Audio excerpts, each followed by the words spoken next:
నేను అడిగేదానికి సమాధానం చెప్పాల్సి వస్తుందని ఈరోజు వారు ముఖం చాటేసింది అధ్యక్ష.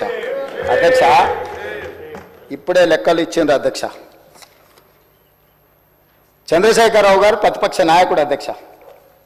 ప్రతిపక్ష నాయకుడుగా ఇప్పటివరకు వారి శాసనసభకు వచ్చింది 2 సార్లు అధ్యక్ష. వారికి పోయిన డిసెంబర్ 23 నుంచి ఇప్పటి వరకు వారికి ఇచ్చిన జీతం అధ్యక్ష 57,84,124 రూపాయలు అధ్యక్ష. శాసనసభ్యుడిగా ప్రతిపక్ష నాయకుడిగా డిసెంబర్ 1, 2023 నుంచి ఫిబ్రవరి 28, 2025 వరకు ఈ దాదాపుగా 15 నెలలలో వాళ్ళు తీసుకున్న ప్రభుత్వం సొమ్ము జీత భత్యాలు, శాసనసభ్యులు కూడా ప్రభుత్వ ఉద్యోగ అధ్యక్ష తమకు తెలుసు కదా, సుప్రీంకోర్టు తీర్పిచ్చింది. వారు 57,84,124 రూపాయలు జీత భత్యాలు తీసుకున్నారు అధ్యక్ష. 2 సార్లు ఇక్కడికి వచ్చింది, ఇప్పటి వరకు ఎక్కడికి వెళ్ళలేదు అధ్యక్ష.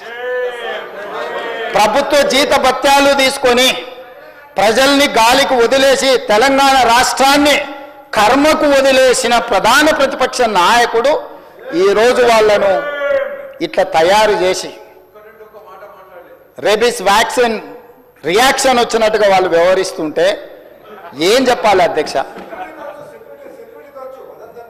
ఇక సెక్యూరిటీలు ఇవన్నీ మళ్ళీ అది సపరేట్గా నేను చెప్పదలుచుకున్న వాటి జోలికి వెళ్ళదలుచుకోలేదు. సరే, కుటుంబ సభ్యుల వల్ల ఆయన ప్రాణ ప్రమాదం ఉంది కాబట్టి ఆయన సెక్యూరిటీ పెట్టుకున్నాడు.